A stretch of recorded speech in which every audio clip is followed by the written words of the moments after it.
This is University Lecture.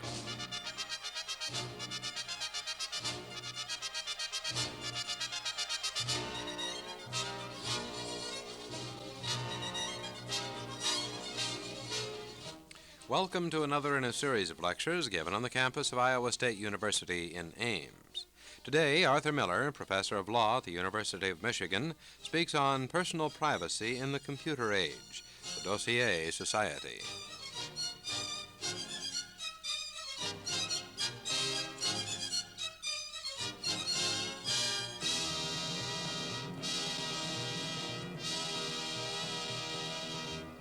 Professor Miller. I hate to put pins to bubbles, but by coincidence, it so happens that the Arthur Miller and the author had the same education. We are both graduates of the Abraham Lincoln High School in Brooklyn, New York.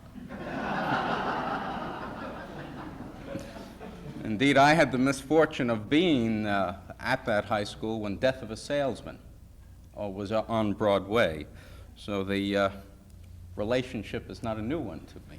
I have been putting up with it for 15 or 20 years now. A glance at the geometric expansion of library lists indicates that our society is experiencing an information as well as a population explosion. Everywhere you go, government, academic environment, industry, everybody complains of the information overload. Can't keep up with the literature.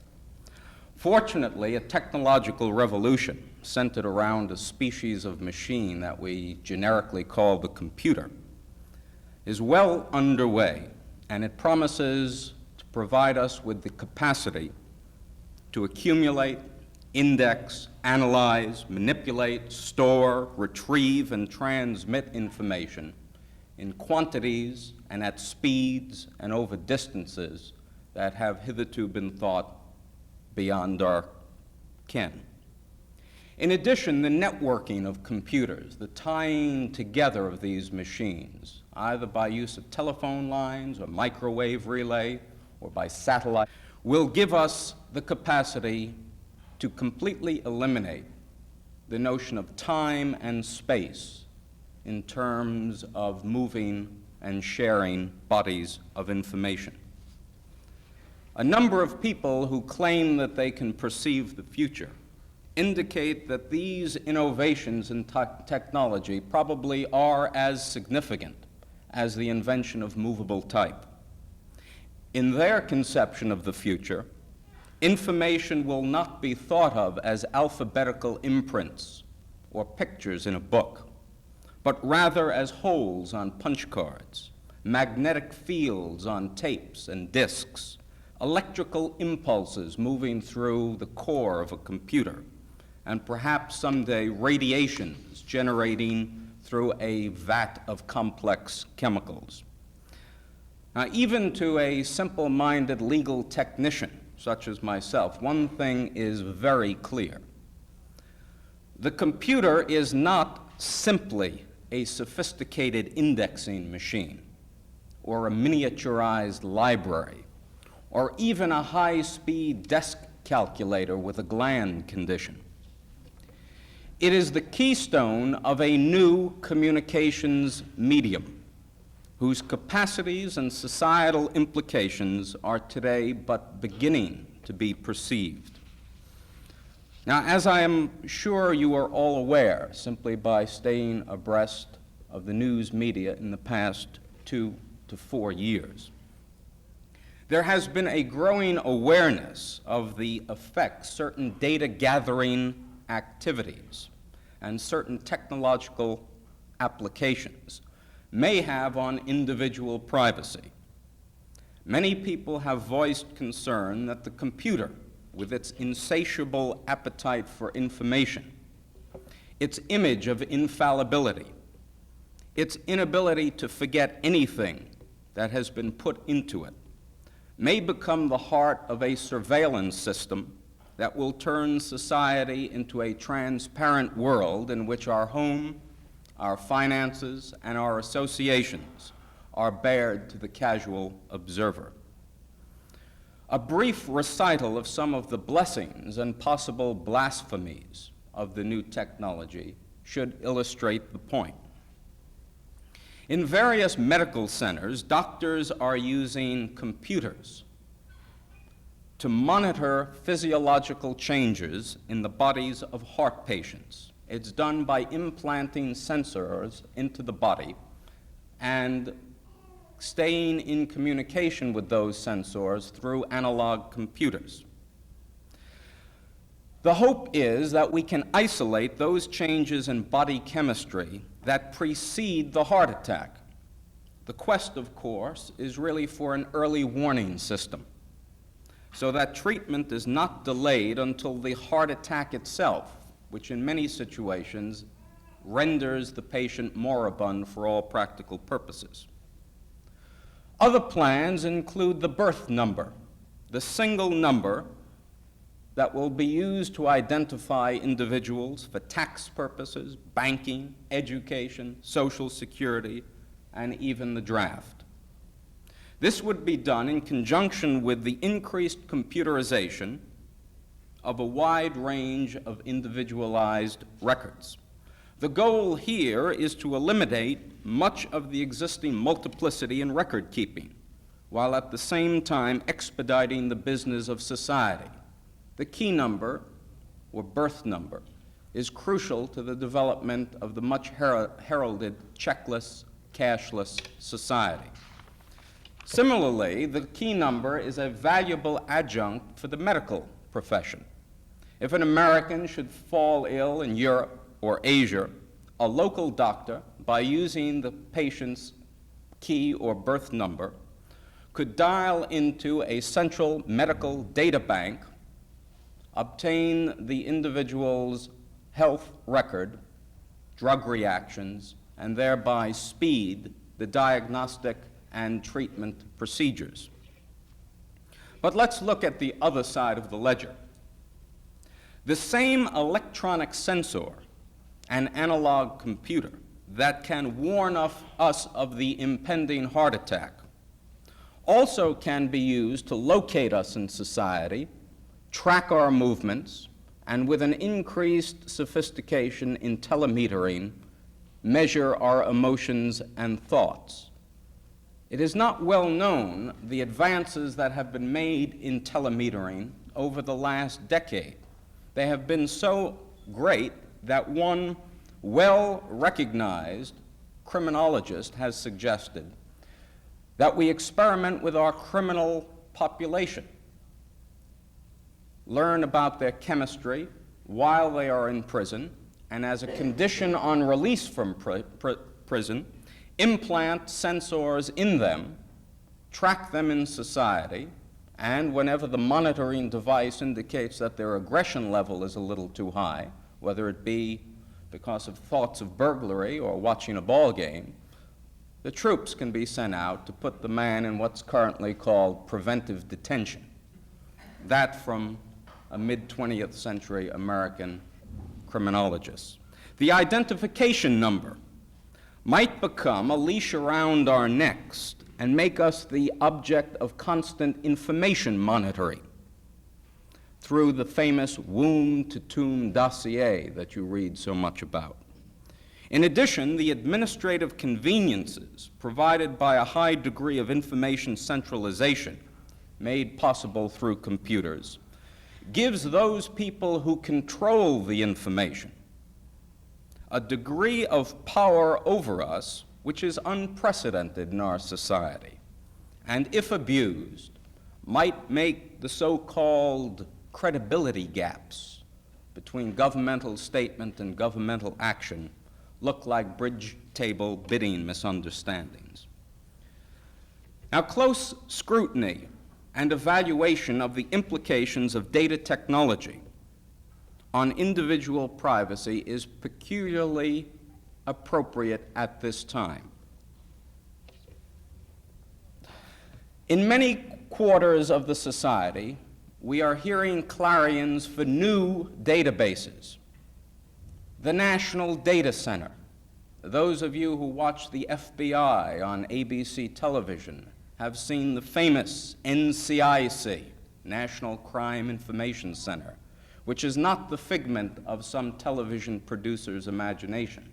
It is a computerized, dossier-filled intelligence center maintained by the FBI in Washington, D.C., that is linked by transmission wires to the law enforcement agencies in every state of the Union except Hawaii, and can transmit individualized data on anyone with an arrest record.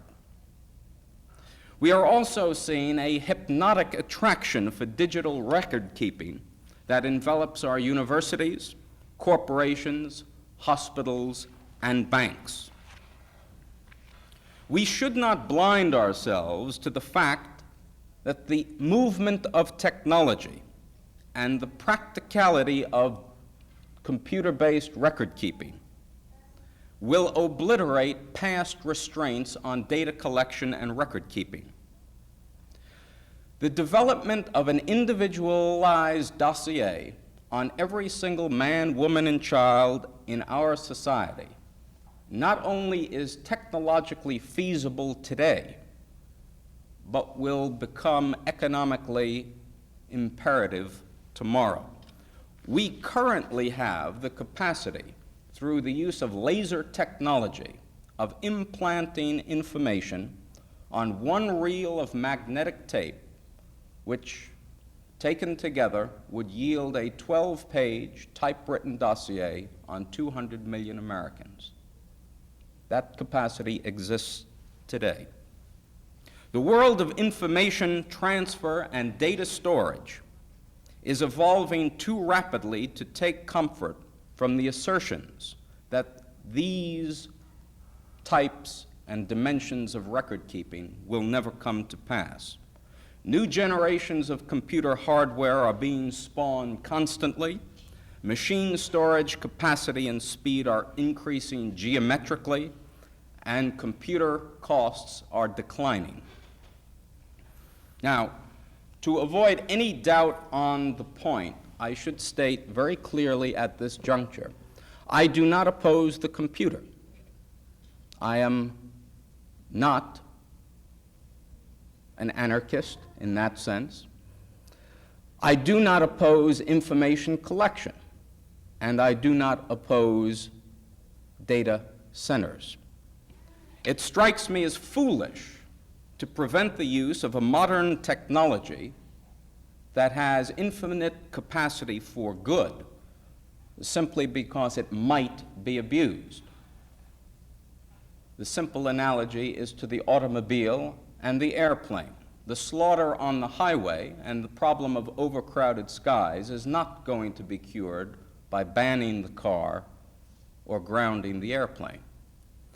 This is especially true in the computer context because we live in a complex, increasingly urbanized environment, and we are in desperate need for sound, rational, social, and economic planning, which can be done only with computer manipulation of increased databases. It is necessary, however, to develop a framework for the protection of the public and to superimpose that framework on scientific and technological innovation as early as possible in the hope of minimizing the deleterious side effects of the technology. The striking of a balance between democracy and technocracy has been a frequent and indeed a manageable chore in this country in the past. And our nation's policymakers certainly should not shrink from that task in this context. Let me turn now to the peculiar tensions between computer technology and individual privacy. Informational privacy has been relatively easy to protect in the past for a number of reasons. First, large quantities of individualized data, simply have not been collected. We have, throughout most of our history, lived in periods of low data collection. Second, that information that has been collected has been relatively superficial. Third, the available data has been decentralized. Pockets of it exist where you go to school as a child, where you get married, where you work, where you pay taxes. Fourth, access to the available data has been very difficult to secure. If there's one thing that this nation has bred, it is a fraternity of anal retentive administrators. It's virtually impossible, or has historically been impossible, to get files out of the hands of custodians. And although I remark cynically about these people, when one steps back, it has been one of the bastions on informational privacy.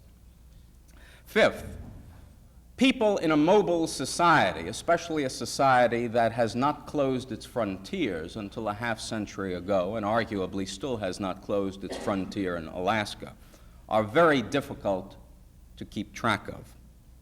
And finally, for most people, including many in the snooping profession, it is difficult to infer sophisticated or sensitive data from what has been the relatively superficial data that has been collected thus far. But these protections are in the past, and in many senses, are quite alien to a society in which the technology of snooping has moved almost as rapidly as the technology of data collection. The testimony before several committees of the United States Congress has presented an astounding and in many ways disheartening panorama of the ways the snoopers or intruders in our society, aided by the fruits of modern science, have destroyed virtually all of these bastions of privacy. We have had revelations concerning the widespread use, and by that I mean widespread both in the governmental and private sectors, of spike and parabolic microphones, electronic bugs, a variety of gadgets for electronic eavesdropping, cameras equipped with modern optical devices that enable photographs to be taken at great distance and under adverse conditions. Taken together, these demonstrate that we do not necessarily enjoy privacy in our homes, our offices, on the street, let alone while taking communion with a martini. But does the computer, which after all is a neutral device as compared to the spike and parabolic microphone, pose any particular threat to privacy that does not already exist in our society? One's initial reaction might be no, because anything that might be computerized might also exist in a manual folder. In addition, it might be argued that in order to snoop on computerized records, one needs a machine, a code book, a snooper, a technician, and a set of instructions. Unfortunately, there are reasons why these factors are netted out in an information-oriented society such as ours. Ever since the government entered into the taxation and social welfare spheres, greater quantities of information have been sought from citizens. Indeed, in recent years, access to governmental benefits has increasingly depended upon a willingness to divulge private information. And this trend has carried over into the credit field and the insurance field. Moreover, as recording processes have become cheaper and more efficient, this data collection trend has intensified and has been accompanied by a predilection toward centralization and collation of data. What we have is something akin to Parkinson's law. As capacity for information handling is increased, there has been a tendency to engage in more extensive collection of information to fill the increased capacity for handling it. In turn, the increased quantities of data has pertained to a larger number of variables. One need only compare a tax form for the year 1969 with a tax form for the year 1950 to see the point. The amount of data that the taxpayer must disclose to the Internal Revenue Service about himself, his associations, his relationships, his charitable contributions, his medical expenses, is significantly higher in 1969 than it was in 1950. I suggest that in part this is a function of the availability of the computer and the ability to handle on an electronic data processing basis this increased level of information. Now, what I am suggesting is that the computer not only will increase the amount of data extracted from an individual, but it will increase the level of sensitivity of that data. It is quite possible that tomorrow's governmental questionnaires will interrogate people into their associations, location and activity at different times and places, and their attitudes toward various institutions and people. We see glimmerings of that in terms of the new breed or new generation of governmental questionnaires, which are now quite common. Let me just give you one example. Health, Education, and Welfare administers the Social Security program. Legitimately, Health, Education, and Welfare is desirous of knowing a great deal about our senior population in terms of resource allocation, financial needs, projections for the future. As a result, they send out questionnaires to people when they reach retirement age. Some of these questionnaires are incredibly long and incredibly intrusive. Senator Ervin sent me one about a month ago that asked such questions as, do you have any uncorrected medical defect? If so, what is it? Why haven't you corrected it? Where do you plan to live 5 years from now? How many magazines and newspapers do you read each week? Taking all things together, are you unhappy, moderately happy, very happy? And this is the one that gets me, because keep in mind, these people are all over 65. Do you and your wife, paren, husband, close paren, telephone your parents more than once a month?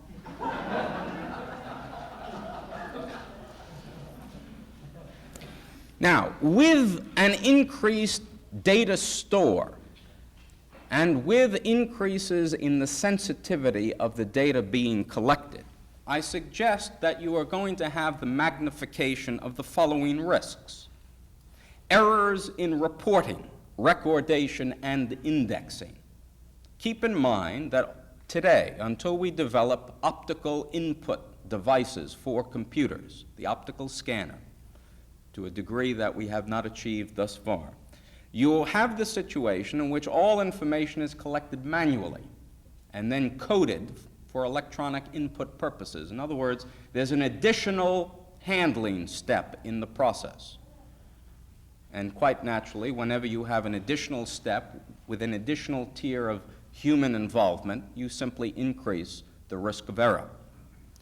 There is going to be an increased risk of information distortion caused by machine and human malfunctioning. There is going to be abuse of information by people working with the data at the central data store. Because of the techniques of time sharing and remote access, we are going to have increased risks of misuse of data in the transmission process. A data stream which proceeds on a telephone line can be tapped, just as a voice communication can be tapped. District Attorney Hogan in New York has had the technological capacity to tap digital telephone transmissions for 4 years. The Mafia has a like capacity in Chicago. We are also going to have increased exposure of data to wider groups of people than would have been possible under the old manual record keeping. We live in an era of cost effectiveness. One reduces the cost or improves the cost effectiveness of data by figuring out ways of sharing databases. But there are much more significant risks that lurk in unregulated and unstructured computerization and information transfers. Almost all that I've mentioned thus far can be guarded against technologically. As information accumulates, the contents of an individual's dossier will appear more and more impressive to the handler of that dossier. What I am suggesting here is the possibility of a heightened reliance on computerized information, a lowered level of willingness to go out and make independent evaluations about people. This will be reinforced by the monstrous myth of computer infallibility, the unwillingness of people to realize that the information that comes spewing out of a computer is only as good as the man who put it in. In the trade, they call that the GIGO principle: garbage in, garbage out. And it's a very, very true proposition. For this reason, many people feel that their success or failure in life ultimately may turn on what other people put into their computerized file and some unknown programmer's ability or inability to evaluate data, to process it effectively, and to interrelate information. Here you have at least the genesis of the dehumanization syndrome, the feeling that mid-20th century America has established as the 11th commandment: do not fold, bend, spindle, or mutilate. There are additional risks.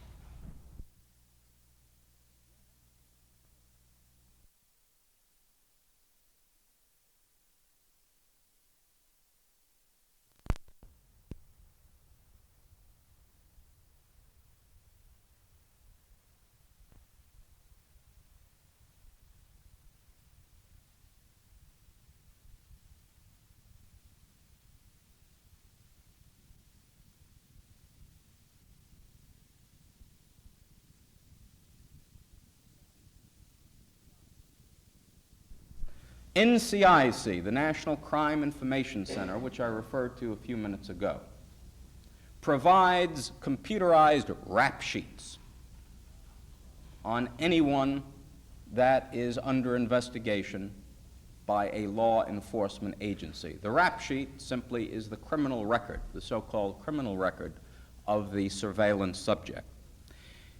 In fully 1/3 of the cases, the rap sheet is incomplete. It will have an arrest noted, but no disposition noted. Let me give you an example. There was a great deal of stock fraud and theft of securities in New York City during what now seems to be from another era, the great bull market of the 60s. As a result, the legislature of the state of New York enacted a statute calling for the fingerprinting of all people associated with brokerage houses. The fingerprints were then sent down through NCIC, and about a month ago, 80-odd Wall Street employees were fired on the grounds of their having, quote, a criminal record, unquote. On closer inspection, it was discovered that more than half of this 80-odd simply had arrest records with no indication of conviction or, in many cases, prosecution. Of the one half of the 80, or approximately 40, that simply had arrest records, well over 30 were black. Sociological data. It is very hard for a black from Harlem to grow up without an arrest record.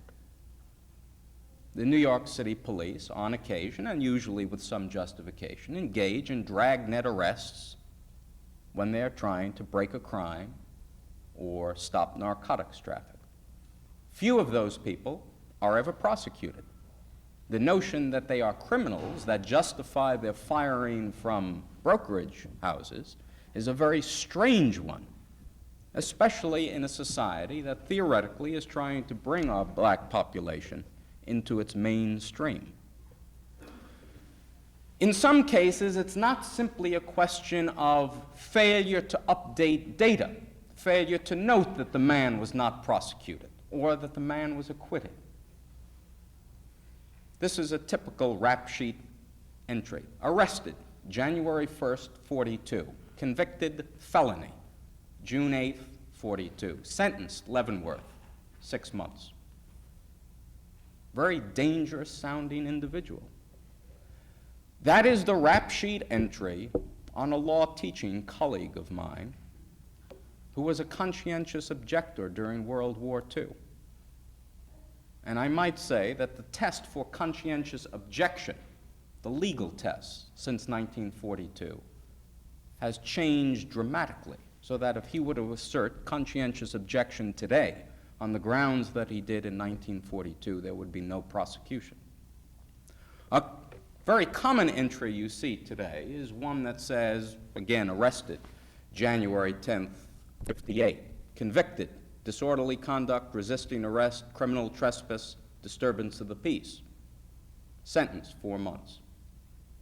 That could be a civil rights demonstrator in the South or a protester for fair employment practices in the North, in a period in which, at least in the South, it was very fashionable to wring out the criminal trespass statutes to abridge rights of assembly, speech, and petition of government.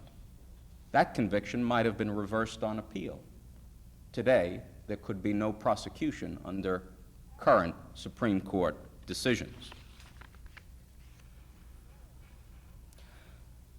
Moreover, the notion that if we put information into computerized format, whereby, as I suggested before, you need the machine, the code book, the technician, and therefore the data is that much more secure than the manual format of the manila folder age, has one large loophole in it.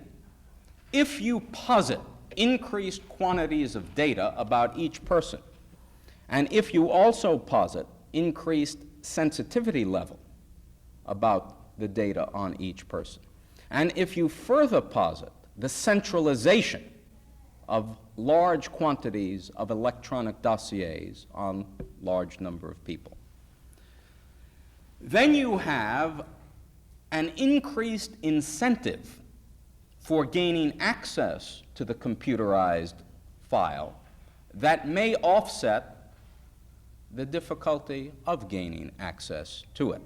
It's a simple economic law.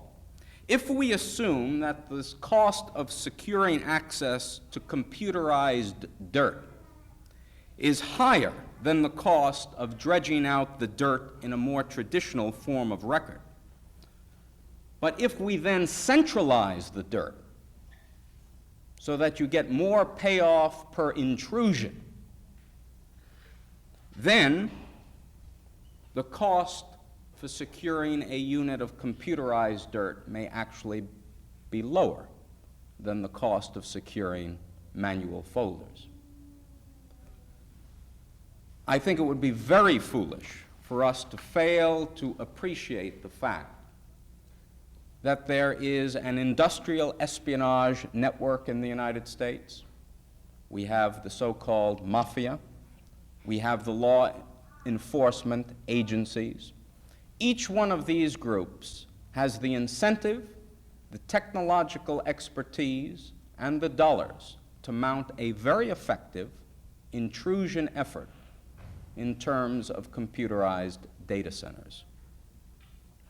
Now, what are the solutions? As an initial matter, one would hope that good judgment, common sense, self-regulation by the user community and by the technological community would do the job.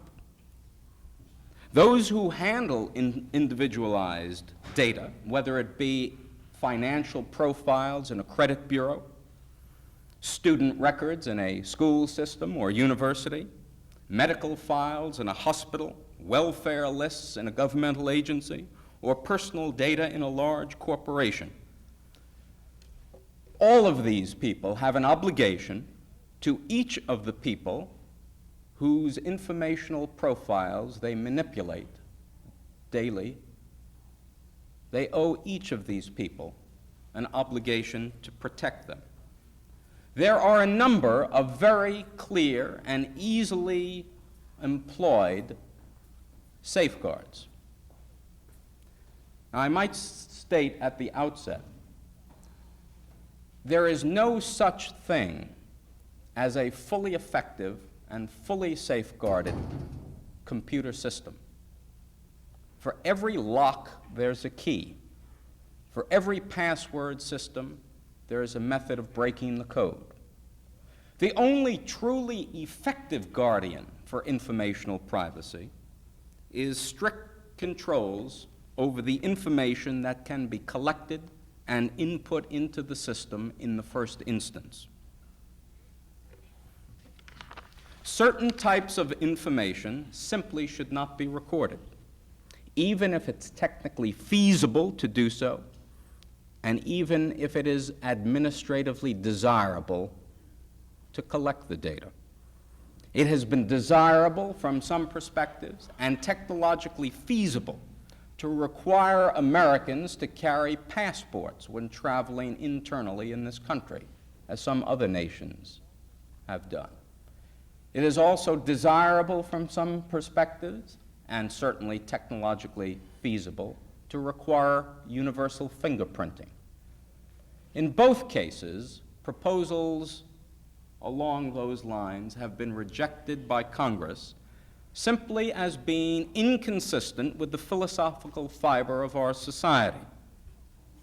By the very same token, absent some clear demonstration that the preservation in computerized form in a central data bank that can be accessed through remote terminals of sensitive or highly personal data, such as medical or psychiatric information, simply should be rejected. Perhaps in the case of overwhelming national need for such preservation of data in computerized form, as, for example, in the case of psychological testing of air traffic control people, or those who have access to nuclear missiles, where we have to maintain instantly accessible and up-to-date data on an individualized basis for the betterment of a larger segment of population. This type of record-keeping can be justified. Otherwise, the scrivener's hand simply should be stayed and the data permitted to be lost to man's memory, or, if need be, maintained on a confidential, localized basis. Another form of self-regulation that seems essential is limiting access to data. The hardware and software of any system containing personalized information must be designed to limit the exposure of the files to a limited class of authorized people who can demonstrate a need to know. This can easily be accomplished with hardware and software controls if the user community recognizes its responsibility. Furthermore, everyone making an inquiry into the individual's file within a computerized system must identify himself. Today, we use passwords, access codes, magnetically treated cards. Unfortunately, all of these can be traded. Joe wants to see Bill's files. He just gets somebody's access code that will give him entree.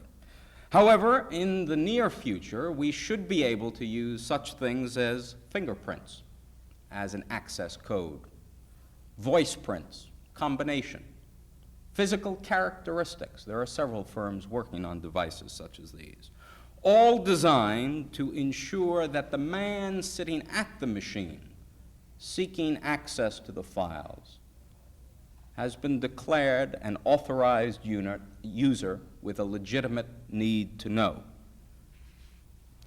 By the same token, we should be maintaining protector files which keep a running account of who is gaining access to which individual files so that we can audit them periodically and make sure that even authorized users are not abusing their license. In addition, since, as I said before, data streams can be intercepted just the way telephone communications can, we should start thinking about cryptography principles and scrambling of data codes so that even if intercepted in transit, it would be extremely difficult to translate the machine-readable stream into anything intelligible. Now understand, in all of these cases of technological safeguards, none is fully effective. On the other hand, each, to some degree, makes it less economically feasible to break the system. So to use the cost per unit of dirt theory, what I'm suggesting is a series of safeguards that simply make it economically undesirable to try and gain access to a fully protected computerized system. Finally, the individual should be given access to the data that is being collected about him. This is a unique notion in our society for reasons that completely escape me. In most communities, you cannot see your credit bureau file. In most universities, you cannot, if you're a student, see your student record file. I can't see my faculty file at the University of Michigan. Very strange indeed, because my employer and everybody I know can purchase access to my credit bureau file. And once last year, I was introduced as a speaker in Detroit by somebody who used data that only exists in my data file at the Central University record. So we are simply going to have to rethink the right of the individual to participate in decisions that are made about the information stream that surrounds him. And finally, information must not be allowed to petrify. Part of the anal retentive syndrome I suggested before is also an incredible desire to maintain files long after they have lost any relevance or theoretical probity. Data that is shown to be inaccurate or archaic simply must be deleted, expunged, or some notation made regarding its age. And at the very least, all data must be maintained on a current basis. Now, all of these suggested procedures and techniques can be accomplished on a self-regulatory basis. The question, of course, is whether the user community, the computer fraternity, will energize itself to achieve these safeguards for individual privacy. Many people have come to the conclusion that there is no hope of this. After all, the FBI has been maintaining rap sheets for 30 years before the computer, but they never took unto themselves the job of making sure that they were using clean data. As a result, there currently is before the Congress a veritable stream of bills to regulate privacy, information, and computer technology. And I have the personal feeling that if any more of our peerless leaders' aides reveal that they are rummaging through the Internal Revenue Service's files, that legislation will come off the griddle very, very quickly. Surely there can be no doubt about the increasing importance of the computer. With considerable justification, the emerging information transfer networks can be described as society's equivalent of the biological central nervous system. This is true because of the computer's unprecedented ability to interrelate and harmonize social institutions, to improve our capacity to respond to human problems, and to maintain a massive store of aggregate and individualized information subject to instant recall and available for social planning. Thus, the computer is capable of immense social good or monumental harm, depending on how humans use it.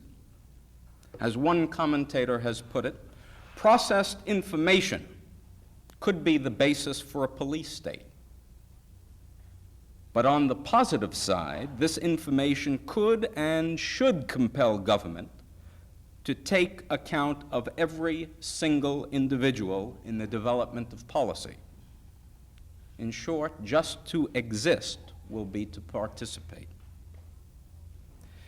If some of my remarks have seemed slightly alarmist in tone, perhaps it's because it's necessary to counteract the all too often complacent attitude of citizens toward the management of our affairs by astigmatic administrators, both in the government and in the private sector. E. E. Cummings put it quite appropriately once: progress is a comfortable disease. The very real benefits conferred on us by computer technology may well opiate our awareness of the price that is being extracted in terms of personal freedom. Thus, it seems to me desirable to sound the klaxon and arouse somewhat greater awareness that because it is an important decision-making tool in all of our governmental and non-governmental institutions, the computer may be bringing about a subtle realignment of power within our society. As information orientation increases, the central issue that emerges to challenge us is how to contain the excess of this new form of power while channeling its benefits to best serve the citizenry. If we really believe that personal privacy, informational privacy, is fundamental to our democratic tradition of individual autonomy, and if its preservation is thought desirable, then my personal expenditure of some verbal horsepower seems justified. Perhaps the most important imperative need at this point in our development of technology is the substantial input of human resources to help solve the many problems posed by the new information technologies. The experimental laboratories already exist. The governmental agencies, the universities, the university communications councils, all provide contextual structures in which we can test privacy-protecting procedures and safeguards. And indeed, there are stirrings in several crucial professions that indicate some hope in the near future. The scientific and business communities seem to be awakening to the issue, and one finds in the literature of these disciplines increased awareness of the problem. And the National Academy of Sciences has started its project on computer data banks to test some of these protecting systems. Ironically, I sometimes feel that my own discipline, the law, has been unconscionably laggard. Many of my profession's leading groups have thus far remained unaware of the problem. But if the past is any guide, these slumbering units will probably energize themselves in the near future. If not, we will continue to stumble from crisis to crisis in the dark and handle these problems on a very particularistic and ad hoc basis and fail to appreciate the interrelationships, the communications capacity, the networking abilities of the computer. If so, we will have nobody to blame but ourselves when we discover that the mantle of policymaking is being worn by those special, technically trained experts who we jokingly refer to as computerniks, because they have found time to master the machine, and maybe they will put it to their own uses. As the French sociologist Jacques Ellul put it, that it is to be a dictatorship of test tubes rather than of hobnailed boots will not make it any less a dictatorship. Thank you. During the discussion period, a listener had this question: do you have any suggestion as to the ultimate outcome in the case that the American Civil Liberties Union is bringing against the 1,000 or so snoops maintained by the United States Army? Many more than 1,000. Can I give them just a little bit of background? It was revealed 3 months ago that that amazing fighting machine, the United States Army, has gone into the surveillance business, and at Fort Holabird in Maryland has developed dossiers on social activists, and they range from the KKK to the Revolutionary Action Movement to the CORE group, right through to the Women's Strike for Peace and the ACLU. That's the Army's conception of dangerous social activism. The justification in theory is that if we ever have a long, hot summer again, the Army, when it moves in, will be able to know who its friends are and who its enemies are. Well, the lid blew on this because there is no congressional authorization for them to do this. And the ACLU and a number of other people brought a lawsuit to enjoin the Army from perpetuating and carrying out this type of data activity. The information is collected by plainclothes agents infiltrating meetings. I guess it wouldn't be a bad idea, some second lieutenants I know, to go to an ACLU meeting from now every once in a while. The suit lost at the district court level. My guess is that ultimately, unless the Supreme Court takes it and moves forward beyond the existing state of the common law, the ACLU may still be a loser, because there is no constitutional violation that has been established by the courts thus far. On the other hand, the Congress really has put the clamps on the Army's data bank, and they have, through private pressures, been able to get part of the database dismantled.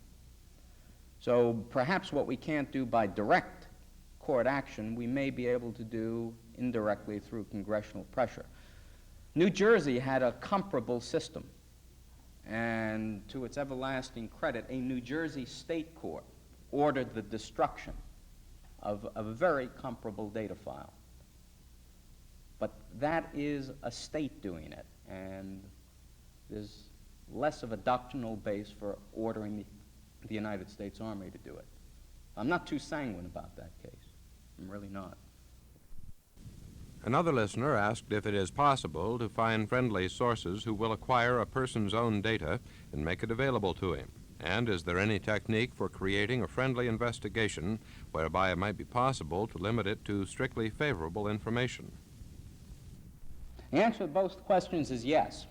If you know a man in any significant American corporation,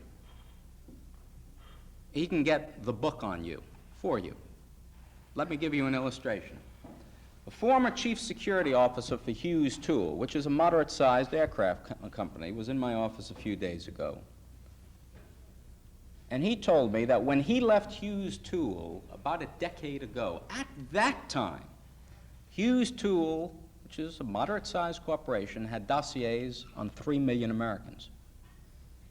Multiply that by your who's who of American capitalism. Now, how did Hughes Tool get 3 million dossiers? Well, the first question you ask yourself, who are the security officers for Hughes Tool? It breaks down something like this. 3 ex-FBI men, comparable number of ex-CIA men, a sprinkle of LA policemen, a handful of former New York policemen, and Hughes Tool then has the capacity to reach into the entire law enforcement net to extract data. Now, the flow is 2 ways. It's quid pro quo. So, if you can get an executive in a corporation to get his security man to get the book on you, you can probably end up with your total police record, your credit bureau files, your insurance files, and probably half to a dozen files from federal agencies. FBI is tough. CIA is even tougher. But you can get the others. Comparably, you can plant by having a friendly investigation done on you and getting your dossier into the data stream. There's all sorts of interrelationships that people just don't think about. FBI can get your banking history. How can the FBI get your banking history without a subpoena? Almost all bank security officers are ex-FBI people. In addition, the FBI has complete and exclusive statutory jurisdiction over bank fraud cases. The bank wants its frauds investigated promptly, the bank plays ball. It's the I scratch your back, you scratch my back. That's the great American way. Same thing happens with the postal system. I'm sure many of you saw about a month ago the post office changed its regulation on mail, the power to open mail. They issued a regulation saying that they now can open mail going outside the United States and mail coming in from abroad, ostensibly on the grounds that they wanted to find the sources of the pornography coming into the United States. It's a little disingenuous. What they're really trying to find out is who's got Swiss bank accounts and who is sending money abroad to the Americans who have jumped the country to avoid the draft, and who's sending money to pro-Viet Cong units in Europe. Well, that type of data is going to get back into the private sector, too.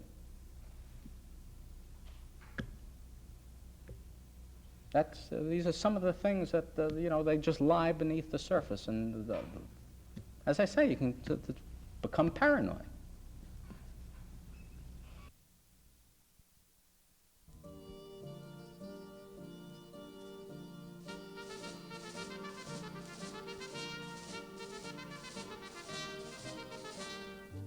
You have been listening to another in a series of lectures given on the campus of Iowa State University in Ames.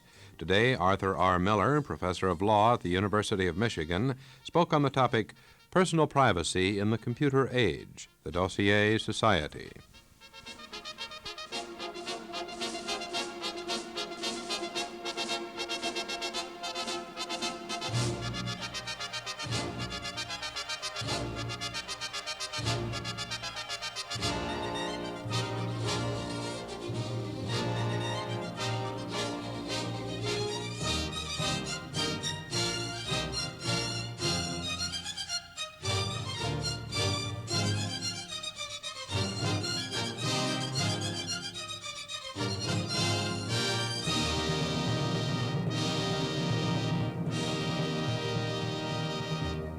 University Lecture is a presentation of Iowa State University Radio.